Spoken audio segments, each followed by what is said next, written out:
bonjour à travers l'écran. Bonjour Mathilde. Bonjour à toutes et à tous, bonne année, ravie d'être avec vous ce matin. Littler, c'est un partenaire fidèle au Lab, on est ravis d'être là, ils ont un super espace et ils nous accueillent aujourd'hui pour les challenges 2026, qui est un peu notre événement rituel du début d'année.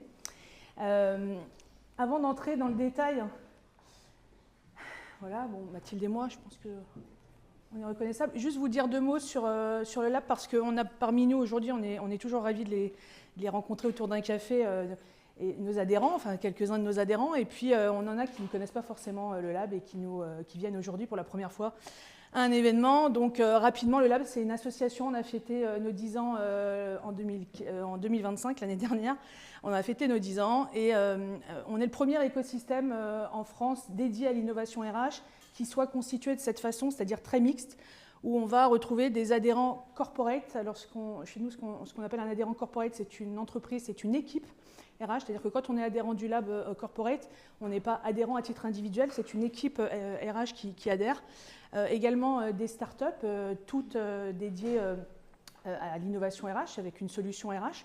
On a environ 200 startups sur toutes les verticales métiers et tous les stages de maturité, des startups en amorçage jusqu'à des scale-up. Également des écoles, des universitaires, des institutionnels, des ministères, des régions et aussi des experts RH, des cabinets ou bien des indépendants, quelques DRH en transition qui adhèrent à titre individuel. Et donc on est ravis de la richesse de cet écosystème qui permet à tous les adhérents, quel que soit leur collège, je veux dire, de s'alimenter, de s'inspirer, de benchmarker et nous au Lab de les accompagner sur certaines problématiques ou certains enjeux qu'ils peuvent avoir en interne, qu'ils soient un grand groupe, une plus petite entreprise ou une start-up. Alors, je vais aller trop vite. Et donc aujourd'hui, on vous accueille pour vous présenter les challenges que le Lab RH a identifiés pour 2026. Alors cette année, on a travaillé un peu différemment, c'est-à-dire qu'on a voulu vraiment partir de nos adhérents. Donc on a fait plusieurs réunions, et notamment en région. La dernière était à Rennes au mois de décembre, pour prendre un peu les inputs de nos adhérents RH sur les régions et dans leurs entreprises, quels étaient leurs enjeux qu'ils avaient identifiés pour 2026, les questions qu'ils pouvaient possiblement, qu'ils sentaient affluer comme étant des enjeux importants à adresser cette année. Et on a consolidé tout cela. On a voulu prendre de la hauteur parce que le Lab, c'est aussi une vision un peu prospective et en hauteur. Et donc en 2026, on va vous proposer de dézoomer. C'est vraiment la conclusion à laquelle on est arrivé en travaillant ces challenges. Dézoomer parce qu'il nous paraît important de consolider le socle pour pouvoir pérenniser les projets d'innovation. Il y a peut-être eu des accélérations dans certaines directions RH trop rapides sur certains projets, notamment liés à l'IA, qui font que sans socle solide, on a pu voir et constater des stop and go, des arrêts définitifs de certains projets, mais parce que peut-être on n'avait pas consolidé avant un socle pour pouvoir avancer sur ces projets. En 2025, on vous proposait de pivoter. On avait défini ce thème de la fonction RH qui devait pivoter, mais pour pivoter, il faut un socle, et il faut un socle solide. Et donc c'est aujourd'hui ce que l'on va vous proposer de prendre comme angle pour réfléchir sur ces challenges de l'année à venir. On en a défini 4. Donc dézoomer, prendre de la hauteur pour repenser la valeur travail à l'ère de l'IA, passer du ROI au ROE, Return of Expectation, ce qu'on n'a pas forcément toujours défini en amont. En 2026, on pense qu'il va falloir que la fonction RH dézoome pour donner du sens à la data. Alors la data, c'est un vieux sujet, c'est une arlésienne, mais est-ce qu'on l'a vraiment bien pris dans le bon sens pour pouvoir aujourd'hui adresser les gros projets IA, SBO, etc. qui s'en viennent. Donc donner du sens à la data, c'est passer de l'outil à la data, réellement, et on va voir comment. Dézoomer pour redéfinir le métier de manager, donc comment on passe de statut à métier, un vrai sujet également.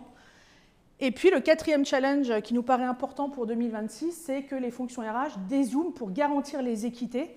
Quand on dit équité en 2026, on pense tous équité salariale, ça en fait partie, mais pas que, comment on passe de l'opacité à la transparence pour consolider la confiance et le pacte social. On va commencer par le premier. Ce que je vous propose, c'est qu'on va vous dérouler les 4 challenges avec Mathilde, et puis à la fin, on pourra prendre un petit temps de questions, mais donc notez-les-vous dans un coin de la tête, et on y reviendra à la fin. Mathilde, je vais te passer la parole pour dézoomer sur la valeur du travail à l'ère de l'IA. Ouais, merci Séverine. Bon, encore une fois, bonjour à toutes et à tous, ravie d'être avec vous ce matin pour dézoomer et de vous proposer un peu nos challenges, en tout cas des angles de vue pour 2026. Bien sûr, il y en a un sur l'IA. C'était quand même difficile de passer à côté, même si on l'aurait souhaité tellement ce sujet est aujourd'hui d'actualité. Néanmoins, on fait aussi le bilan de tout ce qu'on a pu observer l'année dernière et à quoi la fonction RH a été confrontée.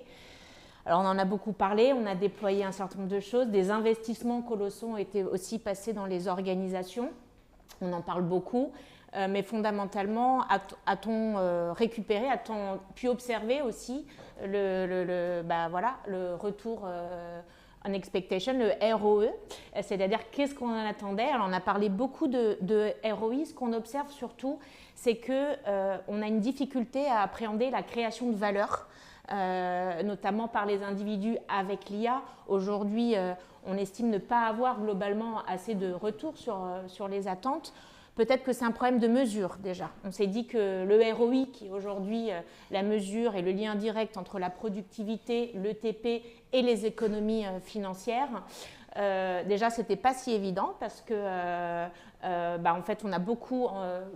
largement aujourd'hui, c'est beaucoup d'outils comme Copilote, en tout cas des IA individuels qui vont venir beaucoup plus aider sur la productivité individuelle des individus et non pas tant travailler sur la transformation de l'organisation. Que fait-on de cette productivité gagnée? Alors tant mieux si parfois on n'en a pas attendu des coupures budgétaires, ça veut dire aussi que certainement cette productivité a été rendue et donnée en partie aux salariés. Ça peut être une stratégie, mais c'est là où on ne va pas du tout appréhender la création de valeur ajoutée globale parce que l'efficience individuelle c'est un enjeu, mais on peut voir aussi la création de valeur de manière beaucoup plus globale. Et notamment parce qu'on a beaucoup de mal à appréhender en fait et de mesurer la contribution des individus dans les organisations. Que fait-on d'une heure gagnée grâce à Copilote ou 2 heures? Que va-t-on en faire? Donc on s'est dit que les mesures, certainement, les indicateurs de mesure n'étaient pas les bons. Il vaut mieux penser effectivement ROE que ROI, mais pour avoir un retour sur les attentes expectations, encore faut-il les avoir clairement qualifiées. Et ce qu'on a pu observer malheureusement, c'est le défaut de stratégie. Il y a dans les organisations, c'est qu'on est allé beaucoup dans le comment et on a investi, mais on n'a pas pensé pour aller où, pour en faire quoi et quelle va être la transformation beaucoup plus profonde et durable des métiers ou de l'organisation concernée. Donc ça, c'est un premier enjeu. Je le questionne, moi aussi bien positionné pour le voir. Que veut-on en faire? Est-ce que c'est par pur gain financier? Est-ce que c'est pour créer des nouvelles offres de services? Est-ce que c'est pour bâtir un monde plus durable et plus responsable? Quand même un enjeu qui nous parle. Et il y a beaucoup d'exemples aussi d'industrie où on voit que ça va être vraiment l'ensemble du modèle qui va être transformé. On peut observer McKinsey justement qui ne va plus faire de la facturation à l'heure. Par exemple, dans les métiers de la prestation intellectuelle, on a toujours vendu un taux jour ou un taux heure. Le réflexe, c'est de se dire, maintenant qu'il y a l'IA, ça va coûter moins cher. Sous-entendu, il n'y a pas d'autre création de valeur. Et ce qui est intéressant, c'est que McKinsey va tenter d'arrêter cette facturation à l'heure pour aller sur du forfait et de la facturation in fine, c'est-à-dire quelle valeur souhaitez-vous générer par notre accompagnement, quel prix est-on capable de donner à ça? J'achète une prestation, par exemple, pour faire une transformation. Quel prix je suis prête à mettre pour cette transformation? Quelle est la valeur? En fait, ce n'est pas une manière qu'on a de penser, mais c'est un véritable enjeu. Parce que si on va plus loin aussi, dans la manière dont on va réorganiser le travail, là, on parle beaucoup de l'IA générative, mais on va avoir aussi les agents, on en parle beaucoup, et puis la robotique, les humanoïdes, c'est-à-dire est-ce qu'aujourd'hui c'est vu comme un outil, mais est-ce que demain l'IA ne sera pas un acteur lui-même du travail beaucoup plus autonome? On sait que ça va arriver là-dedans. Alors je ne dis pas que ça vaut les êtres humains, mais de là à dire j'ai un assistant personnel, peut-être que demain ce sera mon collègue. Et donc là, va vraiment se questionner comment on organise le travail, quelle contribution est attendue de quel acteur, comment on le valorise. Bien sûr, ça va questionner l'émergence des nouvelles compétences attendues, et certainement de nouveaux métiers, un fameux métier qu'on ne connaît pas encore.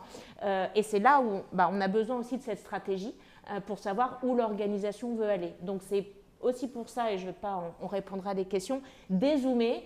Bon, ça c'est très français, hein, si on fait le recul à chaque grosse transformation ou émergence technologique, on est comme ça, on va à fond dans le comment. Alors vous me direz, ça permet aussi de tester et de voir aussi les capacités certainement et le futur des possibles avec l'IA, mais on a été beaucoup vers le comment sans se demander mais où veut-on aller et pour quelles raisons.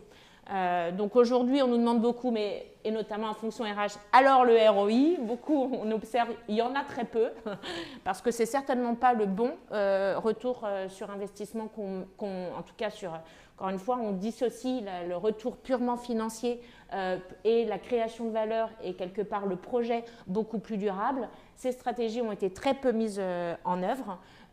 Et c'est nécessaire à la fois pour savoir ce qu'on va mesurer et qu'est-ce qu'on va en attendre, et puis aussi pour mieux accompagner la transformation et la transformation des compétences des individus qui vont venir s'engager à nos côtés. Donc on redézoome, on revient en arrière, on se pose, on se calme et on s'est dit voilà, qu'est-ce qu'on veut faire? Et on le voit, hein, ça prendra des années. En fait, ça va bien souvent, on investit dans une techno et la transformation fondamentale et profonde, elle arrive bien des années après. On l'a vu aussi avec déjà toute la révolution numérique et la transformation digitale, hein, entre l'arrivée des premiers outils et aujourd'hui d'ailleurs, est-ce qu'on a tous terminé ou achevé nos transformations digitales au sein de nos organisations? Ce n'est pas toujours le cas, donc on voit aussi, il y a eu de l'emballement, mais en fait tout simplement parce que les résultats vont être mesurables beaucoup plus à long terme, une fois aussi qu'on se sera posé pour définir ce que fondamentalement on en attendait dans nos organisations. Merci Mathilde. Je vais passer. Oui, alors moi je suis partie comme ça. C'est pas grave, c'est pas grave. Excuse-moi, parce que voilà, mais on retrouve bien voilà, ce que je vous ai dit. Vraiment, j'avais bien préparé.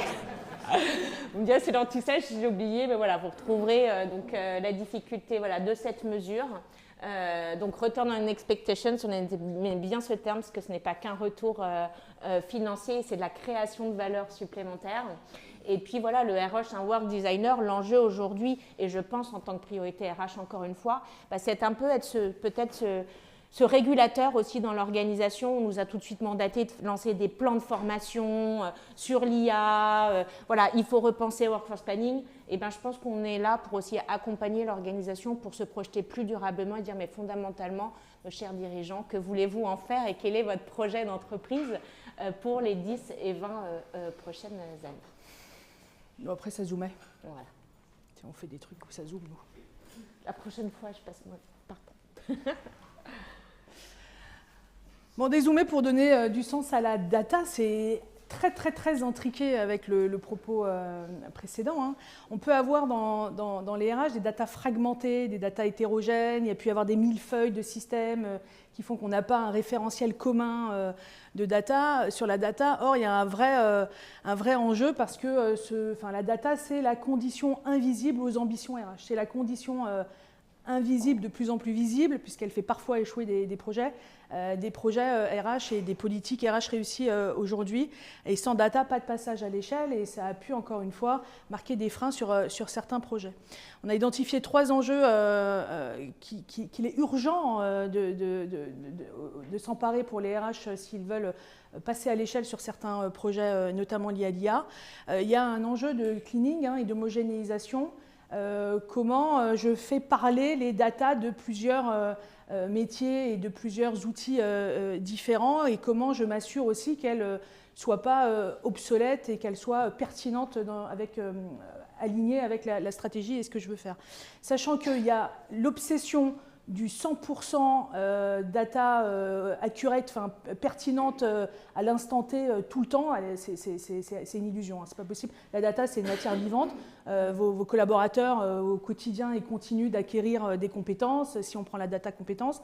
Donc c'est une obsession qu'il faut pas poursuivre. En revanche, avoir le réflexe de questionner l'homogénéisation et le langage commun quand on parle de data entre les métiers, et aussi le réflexe de la gouvernance de la data, et c'est le deuxième point selon nous. Celui-ci, il faut vraiment en faire un socle dans la façon dont on réfléchit la data dans tous les métiers de l'entreprise et pas que RH. Donc il y a cet enjeu de construire une gouvernance claire, et nous on parle de nouveaux territoires de pouvoir. Qui demain est responsable de la data dans l'entreprise? Il faut que la RH prenne sa place, évidemment, sur tout ce qui est données RH. Mais il y a beaucoup de données aussi côté finance, évidemment, côté marketing qui peuvent se parler. Il y a une porosité de plus en plus importante dans la façon dont on communique en interne, en externe, ne serait-ce que sur ce sujet-là, et une porosité importante entre le collaborateur qui peut également être client, on l'a beaucoup abordé en 2025, donc il y a une porosité dans les données aussi peut-être entre marketing et RH, communication et RH qu'on n'avait pas jusqu'à présent, et ce n'est pas des systèmes qui se parlent forcément ou des directions qui se parlent toujours, donc il faut créer un langage commun, et ça c'est le deuxième enjeu, et puis il y a une question aussi de souveraineté technologique. Alors je vais vous parler un petit peu de vibe coding. Je ne sais pas si vous êtes nombreux à connaître ce terme et à connaître ce que ça représente. Alors on vous a fait un petit focus parce qu'en RH on n'est pas toujours tech. Le vibe coding, en fait, plus nécessaire demain, plus besoin forcément de d'écrire tout un cahier de spécificités, cahier des charges pour développer des outils. Il y a des plateformes, et notamment nous, on utilise beaucoup Lovable au LabRH, qui permettent demain de prompter une intention, et ces plateformes type Lovable, bon, je ne fais pas de pub pour Lovable, mais en l'occurrence, pour l'utiliser, elle est vraiment très simple. De ce prompt d'intention, Lovable va nous générer un premier prototype fonctionnel en quelques minutes pour pouvoir tester et automatiser un certain nombre de choses. Donc on appelle ça le vibe coding. Nous, à titre d'exemple, sur l'ARH IA Society, qui est un outil qu'on a développé pour aider les RH à monter en compétence sur l'IA, on met à disposition, donc on aide les RH à monter sur cette compétence du vibe coding, et on met à disposition, on a testé avec eux un certain nombre d'outils qui pouvaient être générés avec du vibe coding, et notamment les derniers. La scorecard, on télécharge une fiche de poste et il nous permet de générer une scorecard immédiatement. Le tout dernier qu'on va présenter vendredi à la communauté de la RH IA Society, c'est un outil pour tester et générer des objectifs SMART. Donc là, de la même façon, vous entrez quelque chose de très générique sur cet outil. Comment je voudrais évaluer la notoriété de mon entreprise. Et il va vous générer des objectifs SMART qui répondent à cette qualité de spécifique, mesurable, atteignable, etc. En quelques secondes, et ça on l'a fait, nous, en quelques minutes sur Lovable. C'est des exemples très simples, très basiques. Pour ceux qui sont avancés sur le vibe coding, ils vont trouver ça extrêmement basique. En tout cas, ça illustre vraiment c'est des outils qui sont au quotidien utilisés par les opérationnels, les équipes opérationnelles en RH, et qui peuvent, on peut imaginer qu'il y a un recruteur dans vos équipes qui ait développé ce genre d'outils, et ce n'est pas forcément centralisé, ce n'est pas forcément connu au niveau de la direction, et donc ça peut poser une question à nouveau, fragmentation de la donnée, c'est-à-dire que chacun, demain, avec le vibe coding, au niveau d'une équipe, au niveau d'une direction, pourrait développer des outils pour gérer en autonomie ses data, les compétences au niveau d'une direction, par exemple. Donc ça pose quand même une question, c'est génial en termes de fonctionnalité, de potentiel de ce que ça va permettre. Mais attention, ça peut aussi représenter un risque à nouveau de fragmentation de la data, et quand on est dans un moment et un temps où ce qu'il faut, c'est consolider et centraliser aussi les façons de faire. Donc il y a un enjeu de souveraineté technologique, on l'a appelé comme ça, qui est important. Et donc dézoomer sur la data, à nouveau, je répète l'introduction. Ce n'est pas un challenge 2026 que le LabRH découvre là et qu'on vous apporte révolutionnaire. Vous le savez. Sauf que vraiment, dans nos discussions au quotidien, sur les projets avec nos adhérents et dans l'écosystème, on se rend compte que cette question de la data, si tout le monde connaît l'enjeu et la problématique, en interne, on n'a pas toujours su comment faire se parler les métiers, mettre en place une gouvernance unique et une architecture unique. Et ça peut vraiment être source en tout cas c'est ce qui nous remonte, source d'échec de certains projets. Donc en 2026, il faudrait dézoomer et se poser la question, prendre de la hauteur, cartographier, comprendre comment on gère et comment on recueille la data chez nous pour pouvoir passer à l'échelle et potentialiser vraiment toutes ces innovations RH qui sont vraiment à potentiel énorme, comme le vibe coding que j'ai cité, qui n'est pas une innovation RH, mais qui est une innovation tout court, qui peut être au service de la RH. Sur le troisième... Si tu me permets de réagir là-dessus, et c'est vrai, alors moi je vous partage une expérience, et notamment avec toutes les organisations avec lesquelles on a travaillé sur la skills-based organization. Donc ça, c'est un des sujets qu'on a beaucoup parlé, qu'on continuera à aborder parce qu'on reste convaincu que c'est le modèle organisationnel voilà, du 21e siècle et encore plus avec l'heure de l'IA en fait, qui va, c'est totalement lié au point premier, qui va complètement revoir en fait les contributions individuelles. Un poste, qu'est-ce que ça voudra dire? Un poste sera comblé à la fois par un individu et certainement une IA. Donc on va venir à la maille de la compétence et de la contribution beaucoup plus précise. Donc ça, ce sera toujours le sujet d'actualité. Plusieurs acteurs, moi je sais qu'à titre aussi en tant que DRH, y est travaillé. Donc on a tous à commencer à avancer et là on a tous un point d'arrêt, c'est pas de recul, mais parce que justement, en fait, la data, elle n'est pas clean. Donc déjà, faut-il l'avoir et la mesurer, et on sait que ça c'est un sujet, je vois Guillaume qui a travaillé aussi beaucoup là-dessus, voilà, où toutes les organisations, on n'a pas forcément encore finalisé notre architecture IT avec une data qui se parle, qui a du sens, mais bien souvent en fait, et souvent aussi dans les grosses organisations, quand on a un SI, RH tout intégré, on se dit toute la data est à l'intérieur, c'est bon, et en fait non, elle n'est pas robuste et suffisamment structurée, clean pour qu'on puisse adosser dessus une skills-based organization. Donc ça c'est vraiment une étape, et je dirais qu'il est aussi nécessaire donc à la fois au modèle organisationnel qu'à l'IA avant, parce qu'effectivement on ne peut pas développer d'agents si on a une donnée qui n'est pas du tout structurée et propre. Et l'enjeu, on a travaillé avec beaucoup d'acteurs et on travaille nous avec beaucoup d'acteurs technologiques d'ailleurs. C'est un vrai sujet de prospective pour tout le monde et notamment aussi pour les gros éditeurs parce qu'en fait demain, quels seront les enjeux lorsque les fonctions, on peut se projeter dans 10 ans, peut-être les fonctions RH seront développées leurs propres agents pour nous développer des outils pour nous aider ou aider justement aussi les managers ou nos clients. L'enjeu sera d'avoir une infrastructure de protection parce que les enjeux de protection de la donnée sont extrêmement importants, donc une infrastructure solide et une data clean mais qui ne sera pas forcément encapsulée dans des outils puisque l'enjeu avec le data lake, le cloud, ça, je ne sais pas pour ceux qui y travaillent, ça vous parle. En fait, l'enjeu aujourd'hui, c'est que les IA puissent justement aller manipuler directement toutes ces données, proposer des services sans avoir forcément toujours des outils. Donc ça vient vraiment re-questionner même tout ce secteur parce que voilà, on aura une consommation, une manière de construire, de bâtir des outils et des usages extrêmement différents. Tu les appelles ou tu veux que je la jette? Ouais, non, là je vais le faire, je vais être bonne élève. Alors, pareil, le troisième, bon, pas nouveau, mais pour nous, c'est un petit peu un cri de désespoir de dire mais là, c'est vraiment urgent, urgent, urgent. Beaucoup sont dans la salle, je pense qu'on va partager ce propos que manager, c'est un métier. Mais alors, à l'heure justement de la skills-based organization, des mouvements et des turbulences arrivées par l'IA, en fait, on a pu observer aussi ces dernières années qu'un des points fondamentaux pour cette grande transformation, c'était bien de pouvoir s'appuyer sur les managers, mais ce qui nécessitait même de redéfinir quel était le rôle de manager. Donc, bon, on a peut-être une vision un peu, voilà, un peu cash. Je dis souvent, mais en fait, jusqu'à maintenant, manager, c'est un attribut statutaire de réussite. Tout simplement, j'évolue, je vais avoir la responsabilité managériale, j'ai les galons. Je caricature un peu, mais parfois même on compare la taille d'équipe. Comme ça, on se dit, ah, en fait, c'est révélateur de la place qu'on a dans la hiérarchie de l'organisation, ce qui était aussi issu du modèle tayloriste. Et le manager, en fait, c'est un manager surtout de projet. Avant même d'individu, on va revenir là-dessus. Je m'assure que les objectifs sont bien définis, que la mission arrive bien à échéance, le produit sort bien, mais est-ce qu'on a explicité réellement sa mission sociale?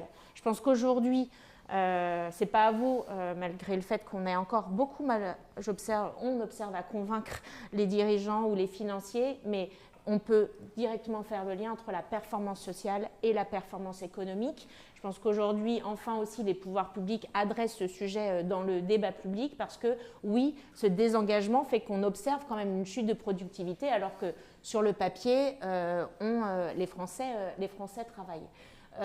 Et donc cette performance sociale, déjà elle est peu mesurée, mais est-ce qu'elle est vraiment quelque part actionnée dans les organisations? Nous, on estime effectivement que c'est le rôle du manager. Le manager, sa responsabilité, c'est de faire de la performance sociale au service de la performance économique. On va voir ce que ça veut dire. Et donc, manager, c'est un vrai métier parce que dès lors qu'on a posé ça, ce n'est pas du tout, par exemple, les mêmes KPIs qu'on va suivre pour un manager, ce n'est pas du tout les mêmes compétences qu'on va aller mobiliser si on manage un projet ou si on manage, on va dire, des gens, des êtres humains. Et donc nous, on estime que c'est extrêmement nécessaire de clarifier ce rôle. Parfois, on peut avoir les deux. Enfin, bien souvent, du coup, la part manager de projet prend complètement le pas sur manager des individus. C'est pour ça qu'on entend aussi, en fait, les gens qui managent bien, ils travaillent très tard, ils ont l'impression de faire ça le soir, le week-end. Tu te rends compte, ça me prend un temps infini parce qu'on n'a pas modélisé le temps d'accompagnement des êtres humains. Et bien souvent, en fait, le manager a lui-même sa productivité, en tout cas ses travaux, ses tâches, ses missions aussi à faire, sa productivité, puisqu'il faut que tout le monde soit productif. Et effectivement, le management et la valeur sociale, c'était moins perçu jusqu'à maintenant. Donc nous, en fait, voilà, on propose de pouvoir clarifier les deux. Est-ce qu'on peut avoir les deux rôles en même temps? Il faut juste que ce ne soit pas trop chargé pour pouvoir faire les deux missions, mais surtout aussi développer des modèles où on peut avoir les deux rôles. Manager des métiers avec une organisation à la skills-based organization va nécessiter en fait des managers de métiers qui vont être capables d'aller mobiliser des compétences dans la structure pour des projets donnés, une organisation beaucoup plus horizontale et transversale décilotée. Et puis des managers d'êtres humains qui, eux, seront là pour s'assurer que les individus sont bien dans les conditions pour justement pouvoir performer. On ose utiliser ce mot, ce n'est pas un mot sale.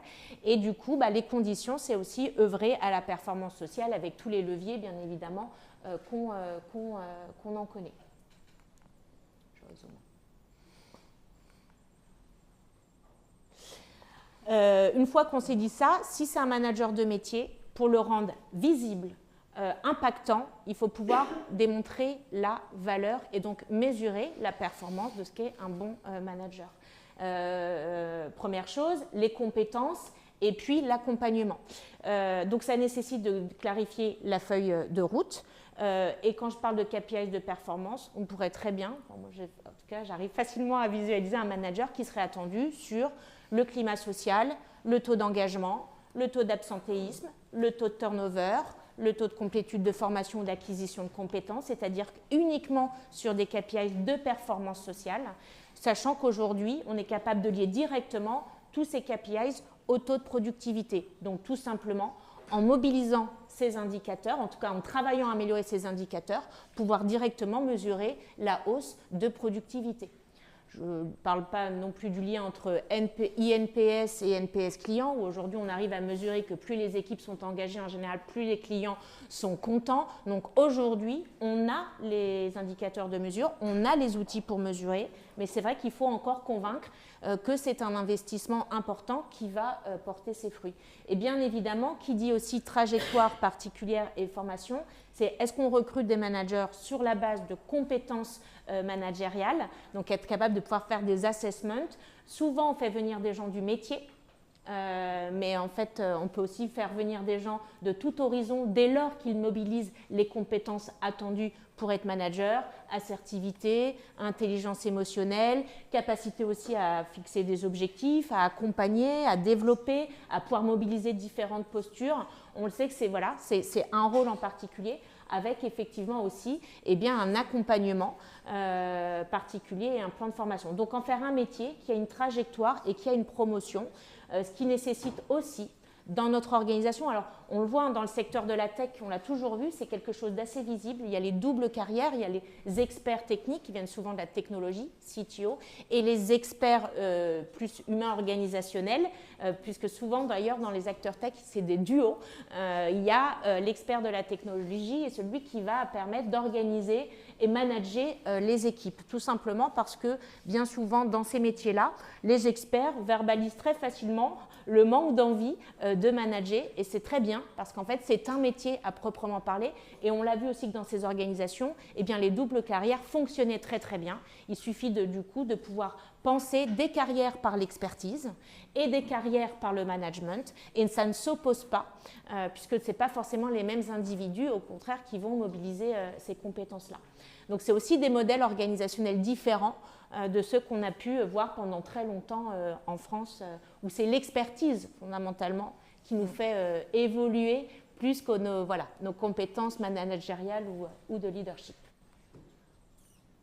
Alors la prospective, petite note, c'est de dire, et est-ce que nous, on pourrait être managé par des IA? Vaste question. Bon, moi, j'ai ma réponse, mais c'est vrai que c'est une vraie question quand on verra l'IA évoluer. Est-ce qu'elle-même pourra, quand aujourd'hui, malheureusement ou heureusement, pardon, il y a peut-être un jugement à l'heure, mais on peut voir effectivement beaucoup de retours d'individus qui vont, qui dialoguent avec des IA, qui demandent un soutien psychologique. Moi, j'entends beaucoup de gens qui me disent, voilà, je me fais faire des feedbacks par l'IA, quand ça ne va pas, je lui pose des questions, voilà, et qui développent en fait une relation affective sans se projeter, c'est le film je sais plus, ouais, c'est ça. Donc en fait, c'est déjà le cas. Moi, j'ai beaucoup de gens qui me partagent ça. Donc c'est vrai que du coup, on pourrait transposer, mais est-ce qu'un jour, cette IA, elle sera ce manager d'individus? Voilà. Bon, je reste convaincue. Je préférais que ce soit des vraies personnes, mais en tous les cas, on souhaitait le mettre en prospective. Est-ce que c'est un futur possible? Est-il souhaitable? Je pense qu'on a quand même du temps devant nous avant que l'IA mesure ou soit extrêmement, on va dire, agile avec les relations interpersonnelles. Parce que c'est pas, je pense que les sciences sociales, s'il y a bien un des sujets complexes qu'on n'a pas encore tout découvert et sur lequel il nous reste encore beaucoup à apprendre, c'est le sujet des sciences sociales. Donc je pense que, étant donné que les IA sont fabriquées par nous, encore faut-il qu'on ait tout découvert sur nous-mêmes. Voilà. Et Séverine, je te laisse la parole pour le dernier. Sur les équipes hybrides, on voit aussi déjà des organigrammes on a vu ça sur certaines organisations, des entreprises, alors plutôt US. Ouais. On voit déjà des organigrammes où il y a des doublons, agents IA et individus. Et donc, tu as des managers qui se retrouvent aussi à manager des agents IA. Et des doubles, des personnes avec leur double. Par contre, nous, on managera des agents. Ouais, voilà. Oui, ça oui. Ok, merci. Le dernier challenge qui nous paraît que l'on porte à votre discussion et on échangera ensuite sur ce sujet pour 2026 qui nous paraît important, c'est de dézoomer pour garantir les équités. On a voulu l'appeler comme ça, c'est important pour nous de parler d'équité. On parle beaucoup d'équité salariale et je l'ai dit en introduction et on va y venir évidemment, mais il n'y a pas forcément que les équités salariales. Et or, dans les entreprises, avec les historiques, avec des surcouches parfois de réorg, de fusion, de diffusion, voilà, on peut avoir des... moi j'ai fait de l'orga dans une autre vie, on parlait de verrues organisationnelles, mais qui parle comme ça, on parle de ça en orga, verrues organisationnelles, et qui parfois peut avoir un impact sur la perception des collaborateurs d'une équité interne ou pas. Donc il y a des opacités, il y a des dysfonctionnements, dysfonctionnement c'est une verrue organisationnelle, il y a des verrues, il y a des opacités dans certaines organisations, et on pense qu'il faut les mettre, pour rétablir cette confiance, il faut les assumer. Il faut sans doute être plus transparent, les expliquer. Un collaborateur peut très bien entendre que c'est un historique sur une situation particulière, par exemple. Et ça nous paraît être la condition pour pouvoir rétablir la confiance et poser vraiment en socle solide le pacte social qui parfois s'effrite un peu. Et donc on a identifié trois enjeux d'équité aujourd'hui dans l'entreprise. Alors évidemment, l'équité salariale. Avec la directive européenne, là, il ne va pas forcément y avoir le choix de choisir d'être transparent ou pas. Alors, ça va mettre en lumière certains écarts. Ça va permettre aussi au RH, sans doute, de résoudre parfois ce qu'on a un peu mis de côté parce que on savait l'expliquer. À nouveau, c'était de l'historique et on ne cherchait pas forcément l'homogénéisation. Là, demain, les salariés vont sans doute la demander. Et peut-être il va y avoir aussi un retour, moi je trouve ça assez intéressant, un retour aux fondamentaux RH. Les pesées de poste, la culture du dialogue social de la part aussi des managers. Les managers ne sont pas toujours à l'aise pour parler de rémunération. Ils renvoient souvent le sujet, ils réorientent souvent le sujet sur les RH. Demain, ils risquent d'être plus en première ligne sur ces questions-là quand on sera dans cette transparence salariale. Avoir plus de critères de performance explicites aussi, parce que la transparence salariale, ça ne va pas non plus, en tout cas je l'espère, gommer les rétributions individuelles de performance exceptionnelle, par exemple. Donc comment est-ce qu'on l'explique? Donc ça sous-entend qu'on ait mis en place quand même des critères objectifs, tant que ce soit possible dans une évaluation humaine, mais en tout cas qu'on ait su poser des critères explicites et qu'on sache les expliquer. Et donc tout ça, ça va quand même amener cette directive européenne. Moi, j'y vois vraiment beaucoup de positifs dans ce sens-là. Ce n'est pas juste de la réglementation, c'est aussi sans doute un outil qui va permettre au sein des équipes d'ouvrir des dialogues et de clarifier un certain nombre de choses, notamment liées à la perf. Et à nouveau, Mathilde l'a mentionné tout à l'heure, la performance, ce n'est pas un gros mot, sauf que ça doit être compris, transparent, et il y a parfois un peu d'opacité sur la façon dont on l'évalue, la rétribue, etc. Et donc cette équité salariale, elle contribue à rendre et à rétablir ce pacte de confiance au sein des entreprises. Il y a une autre équité qui nous paraît importante, c'est l'équité générationnelle. Avec des parcours de plus en plus longs, il y a une exigence d'équité plus importante sur l'ensemble des parcours qui va se mettre à jour. Donc comment est-ce qu'on répond et on rend visible les parcours longs, les rôles différents, comment est-ce qu'on attribue des rôles différents aux seniors quand on parle les carrières longues. On va pouvoir parler de mentors en interne, on le voit de plus en plus, alors surtout des mentors côté onboarding pour les nouveaux. Est-ce qu'on ne peut pas généraliser ça et donner des rôles sur des carrières plus longues de formateurs, d'experts. Il y a des entreprises, il y a une banque par exemple qui a créé un cabinet de conseil interne dont les rôles sont occupés par des seniors. Et ça permet d'exploiter, entre guillemets, en tout cas de mettre à jour la richesse de leur parcours, ils deviennent consultants internes. Enfin, je trouve ça une super idée. Les attentes aussi en matière de transmission intergénérationnelle des plus jeunes qui parfois ont envie aussi d'être au contact et d'apprendre des générations, des gens qui ont eu des parcours plus longs dans l'entreprise. Donc comment est-ce que tout ça, on le rend aussi explicite? Comment est-ce qu'on fait en sorte que les gens ne craignent plus, ne se posent plus la question à partir de 50 ans de qu'est-ce qu'ils vont devenir dans l'entreprise, est-ce qu'ils ont encore un rôle, est-ce qu'ils ont encore quelque chose à donner à l'entreprise, voilà, que ce soit clair et que l'équité générationnelle elle soit de façon plus directement envisagée dans l'entreprise et adressée. Et puis il y a une troisième équité qui nous paraît importante, c'est l'équité face aux vulnérabilités. On parle beaucoup de santé mentale, on parle de temps empêché aussi pour les aidants. Comment est-ce qu'on permet, malgré les vulnérabilités entre guillemets, le malgré, parfois c'est une force, comment est-ce qu'on permet tout de même que le collaborateur ne se sente pas lésé, qu'il se sente dans un environnement de travail équitable, malgré peut-être un temps ou un moment de vie qu'il traverse et qui peut être à ce moment-là l'empêcher, être un temps empêché pour lui de s'investir pleinement ou dans sa carrière comme il le voudrait, ou bien d'être à 100% présent dans l'entreprise parce qu'il doit s'absenter. Voilà, comment est-ce qu'on fait pour garantir cette équité face à ce que nous on appelait vulnérabilité? Comment est-ce qu'on fait aussi pour assumer les vulnérabilités des collaborateurs? Comment est-ce qu'on fait pour que les managers assument plus aussi leur vulnérabilité? On parlait du métier de manager. Il y a une notion d'exemplarité là qui est importante et parfois un peu tabou dans les entreprises. Voilà, donc ça permet d'ouvrir la parole et ça permet sans doute d'exemplariser un environnement de travail soutenable au travers donc, de cette équité face aux vulnérabilités affichées. Et puis en prospective, nous on pense que vraiment c'est adresser ce sujet de l'équité interne, équité c'est pas égalité, de l'équité interne avec une transparence très constructive. C'est pas juste un constat, c'est voilà, il y a de l'opacité ou il y a un besoin de transparence sur certains sujets. Et comment est-ce qu'en face, on peut mettre en place des dispositifs pour que les collaborateurs se sentent vraiment dans un environnement. En psychologie, on parle de sécurité psychologique de l'environnement, donc voilà, dans un environnement qui soit sain pour eux, dans lequel ils se sentent soutenus malgré leur âge, entre guillemets, le malgré toujours. Ça peut être une perception de leur part, mais voilà, se sentant peut-être en fin de carrière carrière ou bien dans des moments où ils se sentent plus vulnérables, mais toujours avec ce sentiment d'être soutenus parce que l'entreprise affiche de façon très transparente ce soutien avec des dispositifs et de l'accompagnement. Et ça nous paraît être un vrai thème 2026 si encore on est dans une année où encore, et c'est tant mieux, on met la santé mentale au cœur de nos préoccupations en RH. En tout cas, c'est un souhait que l'on porte au Lab RH.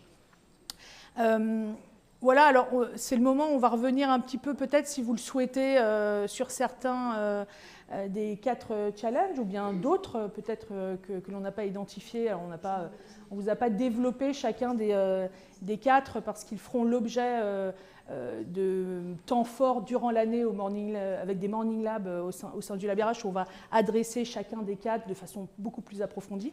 Là, l'idée, c'était de vous donner un overview sur ces réflexions-là et les 4 enjeux que nous, on va prioriser au Lab en termes de ligne édito. Mais voilà, donc on est aussi ouverte à peut-être vos réflexions plus globales sur d'autres sujets qu'on n'aurait pas abordés aujourd'hui, ou bien on peut revenir sur certains thèmes si vous avez des questions. Oui.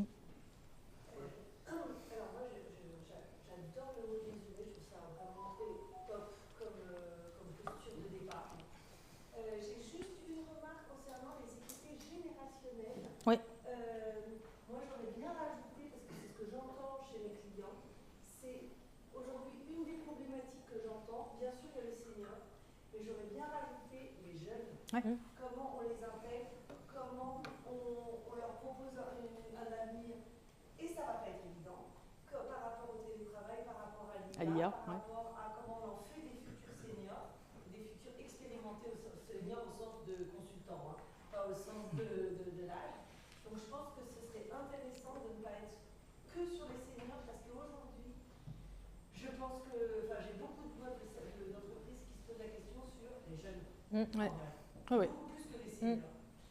Et en revanche, concernant le mot dézoomer, moi j'aurais bien rajouté, alors je sais que c'est mon thème, mais franchement c'est l'actualité, c'est comment on gère les organisations avec tout ce qui se passe en ce moment, tous les plans sociaux qui se font, et dans les grandes entreprises avec gentiment et pour cacher la misère de dire des plans d'épargne volontaire, oui ça reste des plans. Et je trouve ça dommage de ne pas l'adresser parce que c'est un tabou que personne n'ose dire. Tout à l'heure quand on discutait au café, il y avait la personne avec qui je discutais me disait oui c'est de la transfo. Ouais, alors il y a quand même des gens qui perdent leur job quoi. Et ça va devenir un projet non pas RH mais sociétal. Donc je pense que c'est dommage de ne pas le mettre également. Voilà.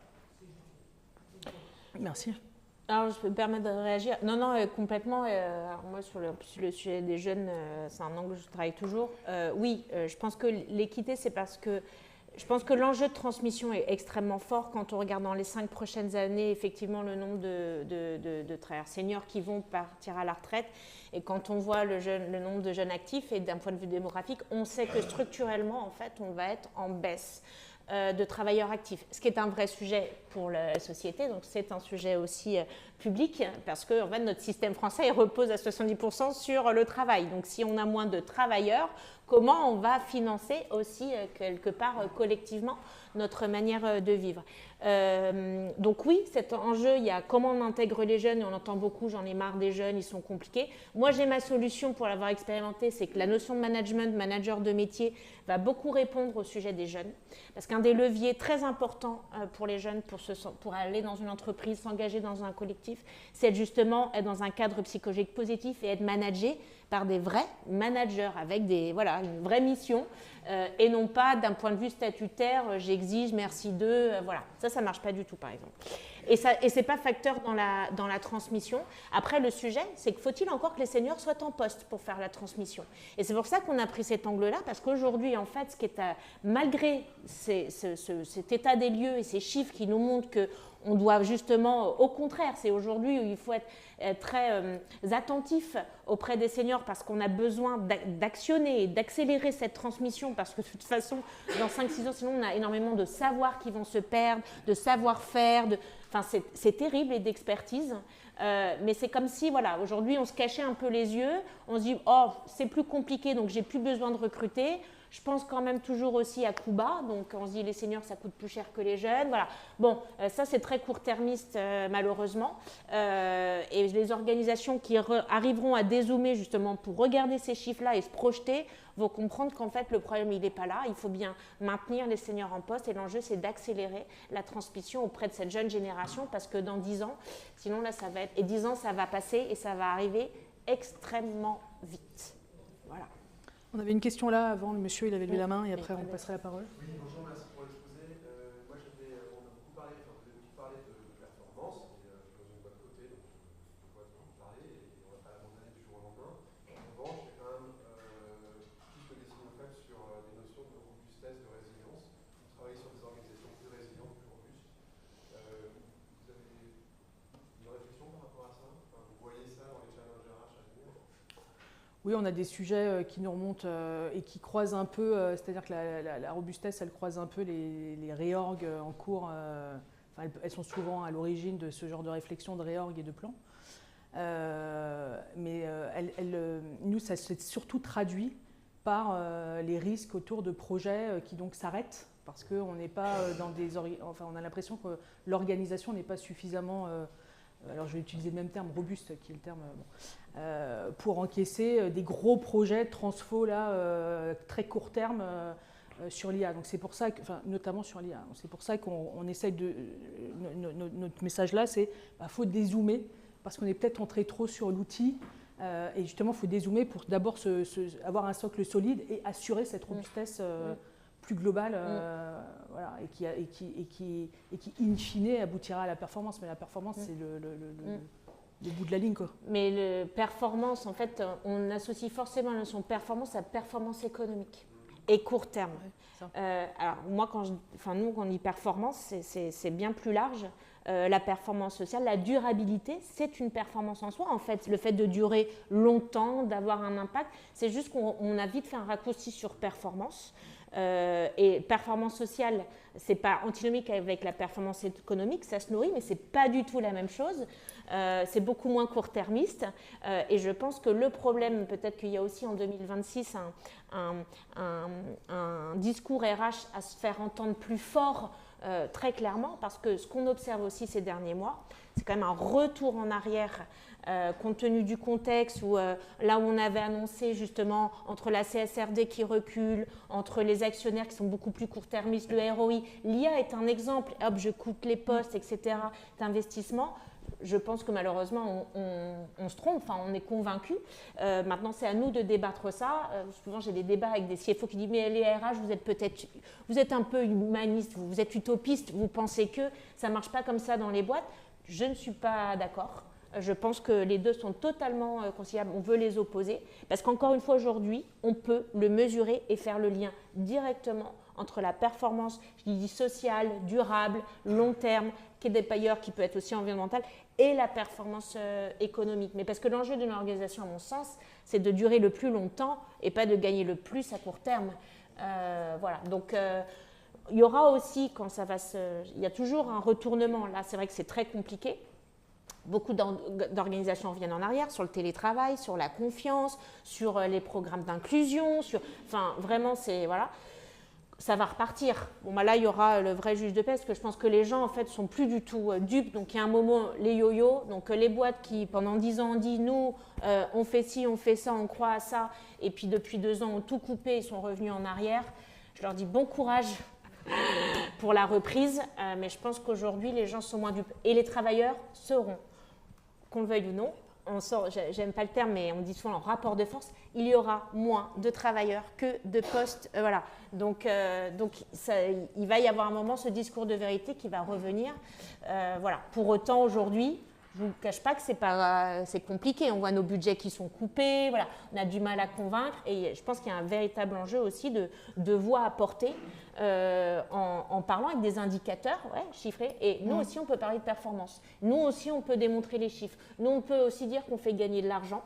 C'était plus difficile il y a 10 ans. Je pense qu'aujourd'hui, on peut le faire. Ça existe. On a les outils existent, les indicateurs de mesure existent. Voilà. Après, il faut être outillé, il faut prendre le temps. Mais c'est possible. Pardon, je suis à fond là-dessus. Merci beaucoup, en tout cas, très intéressant.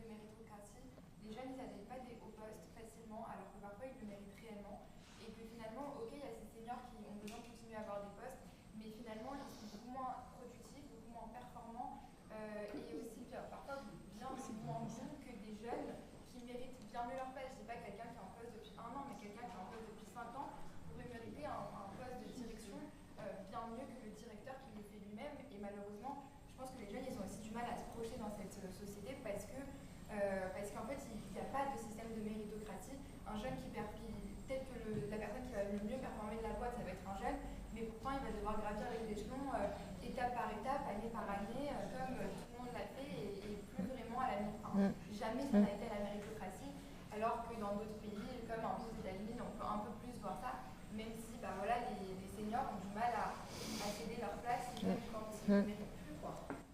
Alors moi, je ne suis pas alignée avec tout ce que vous avez, tout le message, mais non, par contre, il y a sous-jacent au message, il y a quand même ce besoin de rendre les choses plus claires et d'être clair sur les règles en interne et sur l'équité. Et l'équité, c'est dans les deux sens, hein, c'est pas voilà. Donc ouais, tout à fait. Mais moi, ce que j'entends oui, je dirais parce que je pense que l'expérience de vie, c'est une compétence en soi et que parfois on a des jeunes brillants, mais il leur manque la maturité de vie professionnelle, ce qui ne peut s'arriver qu'avec les années. Mais pour autant, là où je vous rejoins, c'est que, et pour moi le juge de paix, c'est l'approche par les compétences. C'est qu'à l'inverse aussi, on part du principe que parce qu'on est expérimenté, on est plus compétent. C'est notre système social qui a fait ça. On a valorisé le temps, on valorise pas la performance, mais le temps de travail. Et j'entends des gens qui disent, mais comment tu arrives à évaluer la performance de quelqu'un ? Je dis, je sais pas, vous n'avez pas d'indicateur de performance, même qu'on soit ouvrier, qu'on soit cadre CSP+, en fait, on a tous des indicateurs dès lors qu'on a une mission et des compétences associées. Donc, je pense qu'effectivement, l'approche par les compétences sera un peu le juge de paix. C'est pas parce qu'on est senior qu'on est toujours plus compétent que quelqu'un qui est jeune, parce que les compétences sont plus obsolètes, qui fait qu'il y en a plein qu'on n'a pas. Mais c'est pas parce qu'on est jeune non plus qu'on sait tout, voilà. Et il y a eu aussi tout l'inverse, on peut se le dire aussi ces dernières années, un jeunisme aussi dans certaines organisations, où si on était senior, on était has-been. On est en train d'en revenir, je pense, beaucoup, notamment au monde des startups qu'on accompagne beaucoup, où en fait on se dit, c'est bien d'avoir des gens qui ont vécu, qui ont de la bouteille, etc. Je dis souvent, la seniorité, c'est la mémoire des organisations. Ils ont vécu avant nous, et c'est eux qui transmettent de... Sinon, en fait, on fait tous les mêmes erreurs, en fait, la première fois. Donc, c'est pour ça que c'est bien cette transmission-là. Mais par les compétences, ce sera le juge de paix. Parfois, il y a des jeunes plus compétents que leurs aînés. Mais l'inverse aussi, voilà, est vrai. Ouais. Merci d'abord pour toute cette présentation, c'est très éclairant. J'aurais voulu que vous reveniez sur cette notion de ROE, qui me semble très intéressante, mais très compliquée à mettre en place.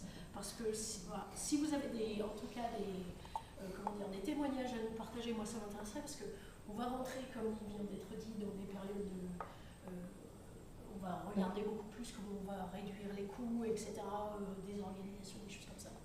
Et on sait bien que ce n'est pas dans ces moments-là où on prend de la hauteur, où on revient sur nos expectations, mais plutôt sur comment on va avoir du bénéfice à réorganiser, des choses comme ça.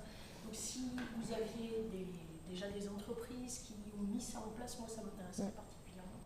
Parce qu'en effet, vous avez dit on ne sait pas finalement dire ce que les collaborateurs gagnent dans les heures, on va dire gagnées par copilote.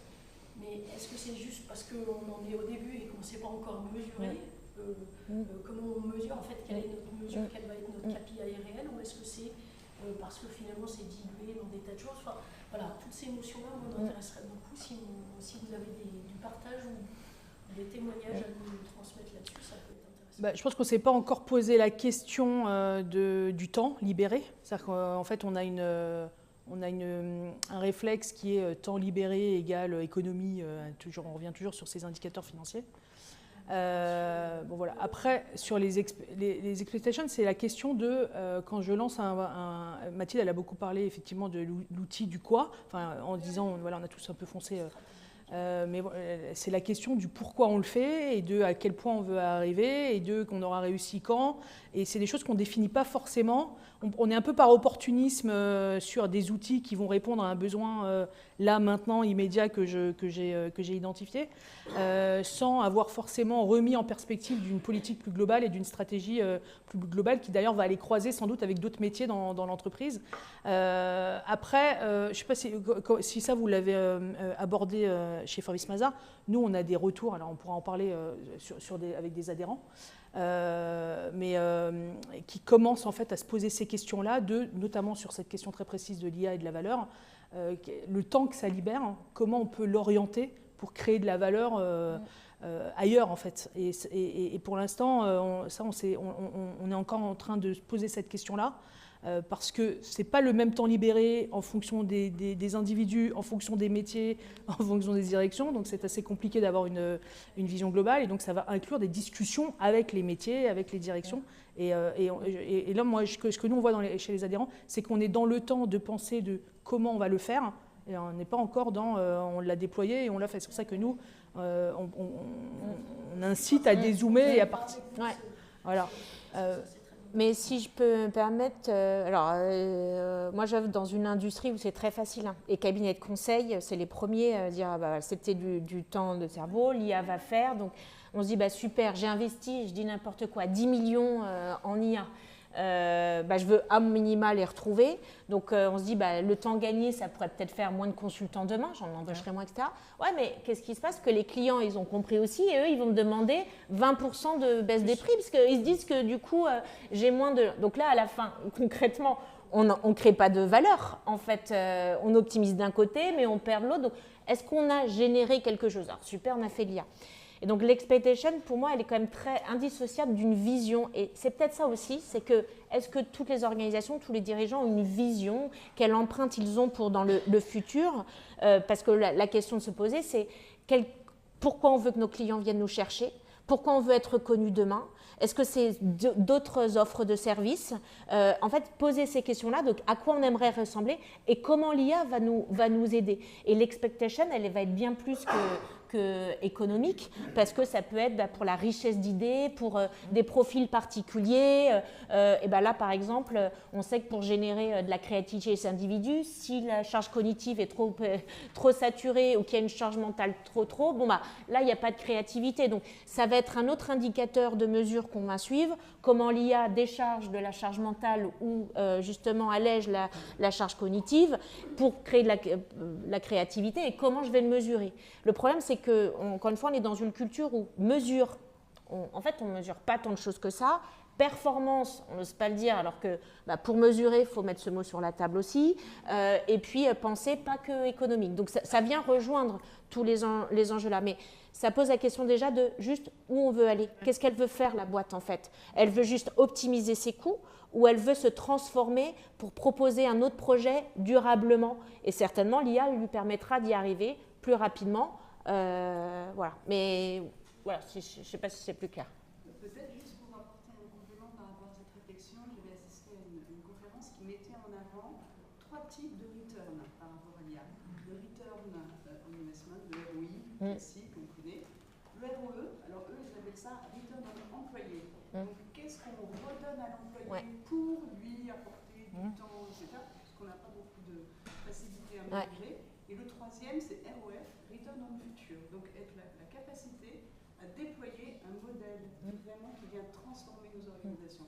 Et c'est qu'avec ces 3 returns-là qu'on arrivera véritablement à mesurer tout à fait. dans une organisation. Et je trouve que c'était très intéressant parce que ça nous permettait d'aller au-delà du basique ROI. C'était ces 3 points qu'il fallait bien étudier. Ouais, je suis d'accord. Oui. Moi, merci beaucoup. C'est extrêmement intéressant et je pense que ça reflète vraiment les enjeux actuels. Moi, il y a un challenge face à ça, c'est comment on produit le cours alimentaire. Je vais prendre l'exemple des managers. Ce que vous présentez, ça me paraît brillant. C'est le futur. Mais le futur quand? Parce que le manager expert, on ne va pas les switcher comme ça. Le ROI, ROE. Comment, voilà. Donc comment est-ce que, quand on est en entreprise et qu'on essaye de pousser des choses, comment est-ce qu'on peut gérer cet appétit de court terme qui est extrêmement renforcé par la crise économique, géopolitique, etc., qui je ne pense pas va s'arrêter demain matin? Ça peut même renforcer. Cette arrivée des technologies qui, il faut quand même être très clair, s'accélère beaucoup. Je pense que les agents, la présence de la gestion des agents, ça ne va pas mettre 10 ans. Et puis, il y a aussi, aujourd'hui, l'absentéisme, la santé mentale. mentale, moi je l'entends tout le temps. Donc on a tout ça qui est là. Et en même temps, évidemment, on le résoudra qu'en regardant plus loin. Comment, quand on est dans ces postes-là, on gère ça?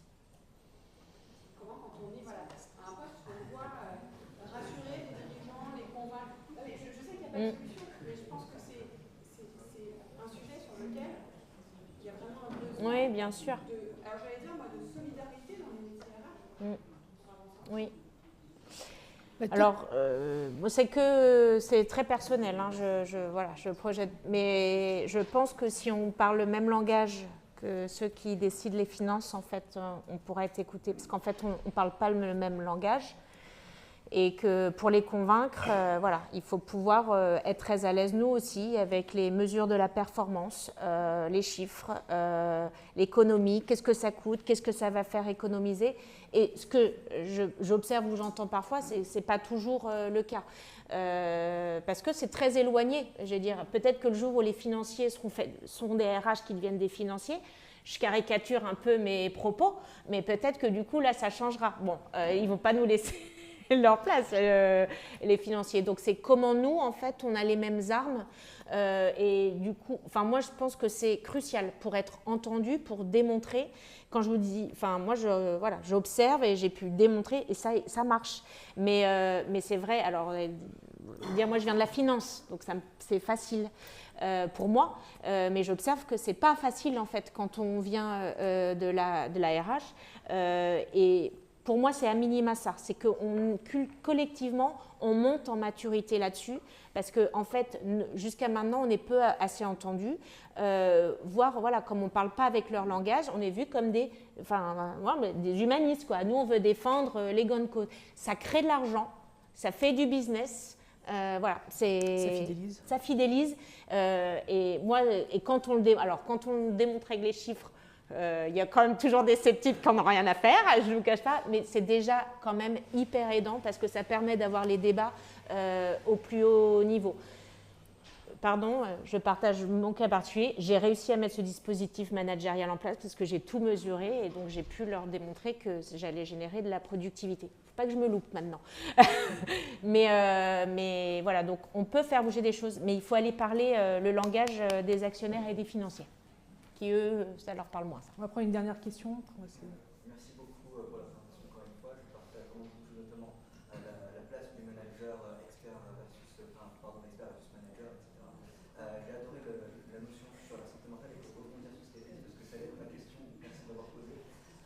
Est-ce qu'il y a du coup 3 indicateurs que vous pourriez partager qui pourraient servir à l'Assemblée pour bien défendre la cause du n'importe quoi de la santé mentale au travail versus n'importe quoi? De toute façon, au pire, la personne part, on la remplacera moins cher et voilà, je fais des économies du financier entre guillemets. Il faut avoir 3 indicateurs par exemple qui pourraient nous aider à défendre cette cause. L'engagement. La santé mentale ouais. Sur la santé mentale. Bon, l'engagement des collaborateurs, il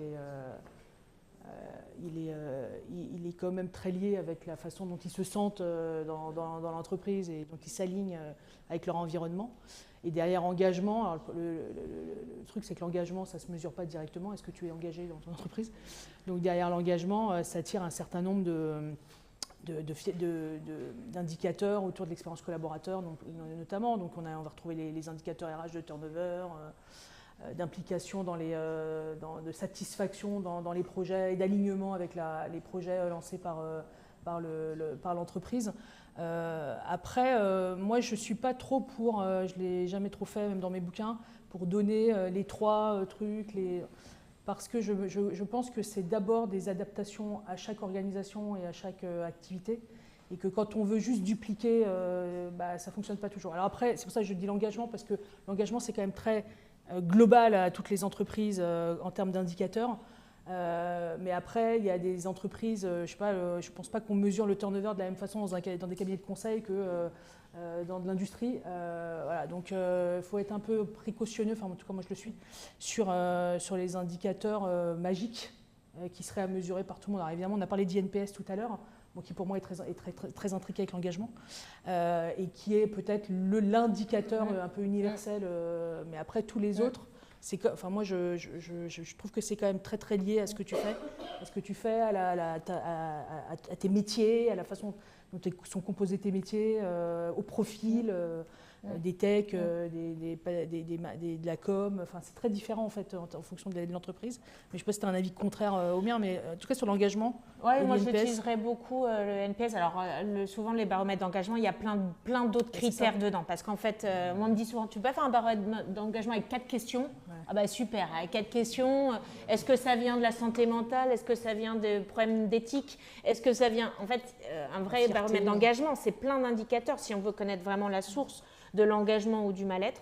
Ce qui est compliqué avec la santé mentale, c'est que c'est pas visible et c'est un sujet tabou. Donc beaucoup de gens vont partir de l'entreprise ou s'arrêter, ils ne vont pas dire que c'est un problème de santé mentale. Regardez plein d'études, enfin, c'est assez intéressant parce qu'en plus c'est un sujet aussi malheureusement culturel, de genre, parce que les femmes et les hommes sont pas du tout verbalisent pas du tout la même chose sur la santé mentale, par exemple, beaucoup plus tabou chez les hommes que chez les femmes.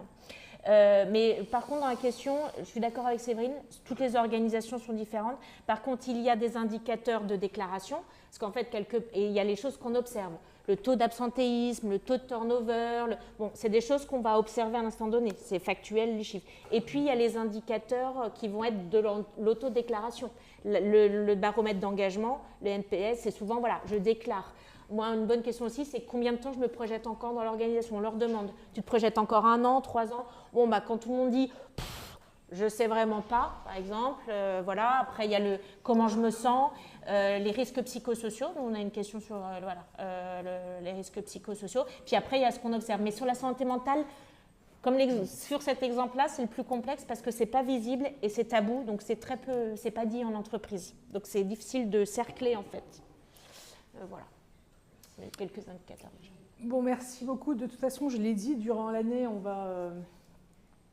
cours de l'année, on va adresser chacun des thèmes de façon beaucoup plus approfondie et avec des retours d'expérience lors de tables rondes. On aime bien dans les tables rondes avoir des adhérents, des DRH qui ont mis en place des choses liées au thème qu'on est en train d'aborder. Donc, toutes vos questions sur des retours d'expérience et des témoignages, c'est notre temps 2 en fait dans l'année avec les Morning Labs.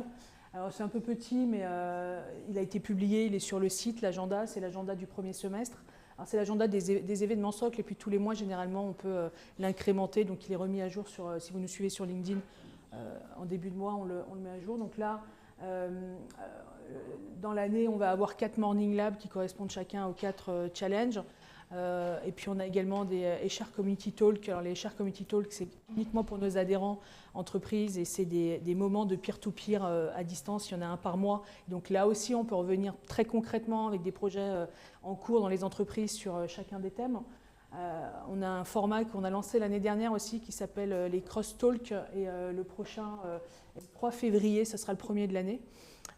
Les Crosstalk, c'est 2 startups du Lab RH qui adressent une problématique d'actualité. Et ce qui est intéressant, c'est qu'on prend une startup, on prend souvent une scale-up et une startup en amorçage. Et c'est intéressant d'avoir des angles de vue qui ne sont pas RH sur des problématiques RH, avec des startups qui, elles, c'est leur quotidien de travailler à résoudre des pain points et apporter des solutions.